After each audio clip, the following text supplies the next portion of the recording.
Share को कैसे खरीदें, कैसे बेचें।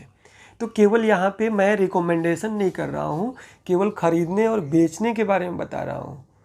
तो आपको अगर लगा कि टाटा स्टील का जो शेयर है वो इन फ्यूचर अच्छा ग्रोथ करेगा, तो आप क्या करेंगे, टाटा स्टील को यहाँ से भी सर्च कर सकते हैं, लिख सकते हैं टाटा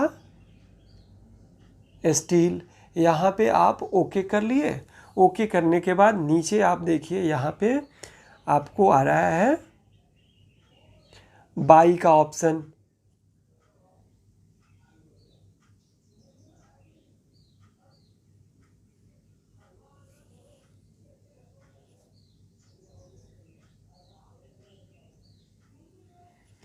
यहाँ आ रहा है बाई का ऑप्शन। तो यहाँ पे आप क्या करते हैं, यहाँ पे जब क्लिक करेंगे तो आपको जिस रेट में, जैसे देखिए यहाँ पे क्या है, यदि मैं एक शेयर इसका ख़रीदता हूँ तो यहाँ पे आपको रेट डालना पड़ेगा एक, कि मैं इस शेयर को 150 में ख़रीदना चाहता हूँ। अभी रेट क्या चल रहा है, 160 रुपया। तो आपको लगता है कि नहीं, ये शेयर घटते घटते 150 तक आ सकता है, तो आप 150 पे ले सकते हैं। दूसरा, आपको लगता है कि नहीं, मैं इसी मार्केट रेट पे ख़रीदना चाहता हूँ, तो यहाँ पे मार्केट रेट को सिलेक्ट करेंगे तो आपको क्या हो जाएगा, मार्केट रेट पे आपका शेयर यहाँ खरीदा जाएगा। ठीक है। अब मैं बैक चलता हूँ। यहाँ ऐड मनी, मतलब कि आपके अकाउंट में जब पैसा ऐड कर लेंगे तो ऐड हो जाएगा। अब दूसरे फीचर को समझते हैं कि आपको जब यहाँ पे आते हैं, जो चीज़ आप खरीदेंगे, खरीदने के बाद आपका क्या करेगा, कहाँ शो करेगा, होल्ड में शो करेगा। ठीक है। उसके बाद से आपको अगर डे में, इंट्राडे में अगर डे के लिए करते हैं तो आपको क्या करेगा, यहाँ पे पोजीशन में शो करेगा। उसके बाद से आपने ऑर्डर लगा रखा है, ऑर्डर को लगा रखा है, लेकिन आपका, जैसे मैं यहाँ पे ऑर्डर एक ले रखा हूँ लेकिन अभी खरीदाया नहीं है, तो यहाँ पे क्या लिखा है, बाई और ऑर्डर। जब आपका ऑर्डर सक्सेसफुल हो जाएगा तो आपको क्या दिखाएगा, यहाँ पे दिखाएगा ऑर्डर सक्सेसफुल। ठीक है। उसके बाद से आते हैं कि वॉच लिस्ट। आप जिस शेयर के बारे में एनालिसिस कर रहे हैं, एनालिसिस करने के बाद आपको अच्छा लग रहा है तो आप क्या कर सकते हैं, अपने नाम से या किसी भी नाम से आप शेयर को क्या कर सकते हैं, इसमें ऐड कर सकते हैं। ठीक है। ऐड करके आप उसको वॉच कर सकते हैं कि क्या परफॉर्मेंस रहा, मेरा एनालिसिस क्या रहा। ठीक है।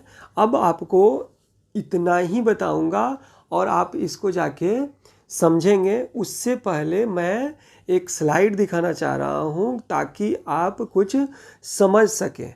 सारे शेयरों के बारे में जो चीज़ मैंने बताया वो कहाँ से पता चलता है कि कौन अच्छा शेयर है, कौन बुरा शेयर है, कैसे एनालिसिस करूं, तो मैं धीरे धीरे सब कुछ बताऊंगा। लेकिन इसीलिए मैं बताया था कि आपको शेयर मार्केट में एंट्री करने से पहले आपके पास क्या होना चाहिए, कुछ शेयर्स, कुछ एप्लीकेशंस होने चाहिए। जैसे क्या है, स्क्रीनर हो गया, मनी कंट्रोल हो गया, ट्रेडिंग भी हो गया। अगर एप्लीकेशन नहीं चलाने आता है, फिर भी मैं आपको एक एक करके सब पे वीडियो बना दूंगा और आपको बताते रहूँगा कि कौन से शेयर से किस एप्लीकेशन में जाके किसके लिए सर्च करें, ताकि आपको एक अच्छा नॉलेज मिल सके। नेक्स्ट स्लाइड में जब आएंगे तो कुछ शेयर मार्केट की खूबियाँ बता रहे हैं कि यदि आप एक साल पहले मात्र 1 लाख रुपया अगर आप लगाए होते किसमें, ओलेक्ट्रा में, तो आज क्या होता, 7,78,000 रुपया बना होता। यदि आप एक साल पहले म्यूजिक लिसनिंग एक कंपनी है, इसमें अगर इन्वेस्ट किए होते तो लगभग ये भी 6,88,000 रुपया दे देता। आप ऐसे पढ़ें तो सबसे कम अगर कोई दिया है तो वुड पैनल मार्कर, ये क्या किया है आपको, देखिए 1 साल में कितना दिया है, 3,57,000 रुपया दिया है। लेकिन ये ऐसे नहीं मिलेगा। जब आप मार्केट में एंट्री करेंगे तो उससे पहले कम से कम 2 महीना 3 महीना पढ़िए, जानिए। जो नहीं समझ में आ रहा है कमेंट बॉक्स में लिखिए कि सर मुझे समझ में नहीं आ रहा है, और तब मैं आपको बताऊंगा और एक मास्टर इन्वेस्टर बनाऊंगा, ताकि आप भी कुछ पैसे इन्वेस्ट करें और दावे के साथ आप इस शेयर मार्केट में पैसे कमा सकें, इन्वेस्टमेंट कर सकें। अब नेक्स्ट में आते हैं, नेक्स्ट स्लाइड में देखते हैं कि कुछ 30 टॉपिक्स हैं जो आपको ट्रेडिंग के समय, इन्वेस्टमेंट के समय आपको कुछ पता होना चाहिए। जैसे कैंडल क्या होता है, ये भी मैं आपको टाइम से पहले बताऊंगा कि कैंडल क्या होता है, चार्ट पैटर्न क्या होता है, ट्रेंड लाइन। शेयर मार्केट से दोस्ती करने से पहले आपको ये सारी चीज़ें जाननी पड़ेंगी, नहीं तो आप भी लोगों के जैसा बोलते रह जाएंगे कि शेयर मार्केट जुआ है, शेयर मार्केट धोखा है। लेकिन धोखा जो बोलता है, जो जुआ बोलता है, उसके लिए मैं कहता हूँ कि शेयर मार्केट न जुआ है न धोखा है। शेयर मार्केट वो जगह है जहाँ पे आप अपने नॉलेज से पैसे को गेन कर सकते हैं, अपने नॉलेज से अपने पैसे को इन्वेस्ट करके बहुत सारा संपत्ति कमा सकते हैं। नेक्स्ट स्लाइड में आते हैं कि एक मिथ्या है, लोग 97% लोग शेयर मार्केट में पैसे क्यों नहीं लगाना चाहते, क्योंकि हम लोगों को ऐसा माहौल नहीं मिला है बचपन से।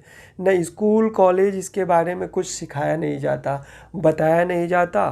कुछ लोग 1990 के दशक से कर रहे हैं, लेकिन वो चुपके से कर करके एक दूसरे को बताते भी नहीं क्या इसकी खूबियां हैं और क्या इसके अवगुण हैं, गुण हैं। दूसरा, लोगों को लगता है कि शेयर मार्केट एक जुआ है, जैसा कि मैं चर्चा कर लिया आपसे। जब आपको नॉलेज होगा, इसके बारे में डीपली जानेंगे, इसकी सारी कुंडलियां खंगालेंगे, तब तो आपको पता चलेगा कि शेयर मार्केट में कौन सी कंपनी क्या कर रही है, तब तो आपको कुछ पैसे मिलेंगे। इसलिए शेयर मार्केट को जुआ नहीं समझना है। कोई सीखना नहीं चाहता कि ऑनलाइन फ्री में भी सीख सकते हैं। अरे हम तो बताने के लिए, हमारे जैसे बहुत सारे यूट्यूबर हैं जो बता सकते हैं आपको। मैं आप लोगों को डीपली इसलिए बता रहा हूँ, मैं भी चाहता तो सीधे कैंडल स्टिक पढ़ाने लगता और बहुत सारे टर्म्स हैं जो मैं सिखाने लगता। लेकिन मैं क्या कर रहा हूँ, जो मैं गलती शुरुआत में किया था, शुरुआती दिनों में, वो गलती आपसे नहीं हो, इसलिए मैं बोलना चाहता हूँ कि सबसे पहले आप सीखें। पैसे आपके पास रहेंगे तो बहुत पैसा मिलेगा आपको, एक नहीं हो सकते अगर आपके पास नॉलेज होगा, थोड़ा पेशेंस होगा, आपको सही समय पे आप शेयर मार्केट में एंट्री करेंगे। दूसरा कि लोग एफडी की तरफ भागते हैं। एफडी की तरफ इसलिए भागते हैं कि वहाँ एश्योरेंस है। एक बैंक क्या करती है, आपसे एक गारंटी ले लेती है। बैंक गारंटी लेती है क्या, कि मैं 1,00,000 रुपये का साल में 6,000 रुपये आपको ब्याज दे दूंगा। आपको भी आसान लगता है क्योंकि इसमें कुछ जाना नहीं है, मुझे क्या टेंशन है। तो अगर टेंशन नहीं लीजिएगा, पढ़िएगा नहीं, कुछ समझिएगा नहीं, सीखिएगा नहीं, तो वहीं 6,000 रुपये लेते रहिए। उतना तो साल में महंगा ही बढ़ जाता है आपका। जो 1 साल पहले आपको जो चीज़ खरीद रहे थे, वो आप देखिए, रेशियो मिला के देखिए कि उसका क्या रेशियो है। तो एफडी करने से काम नहीं चलेगा। आप टुकड़ियों में लगाएं, कहीं थोड़े से पैसे एफडी में भी लगाएं, थोड़े पैसे दूसरे जगह भी इन्वेस्ट करें, लेकिन कुछ पैसा आप शेयर मार्केट में एंट्री करें, पहले समझें, पढ़ें, उसके बाद आप फिर शेयर मार्केट में इन्वेस्टमेंट करें। दूसरा कि हर कोई रिस्क फ्री जीवन जीना चाहता है, कोई शेयर मार्केट में रिस्क नहीं लेना चाहता। तो जब रिस्क नहीं, रिस्क रिवार्ड रेशियो, जितना रिस्क लेंगे उतना ही रिवार्ड मिलेगा, और इसी रेशियो को तो आपको समझना है।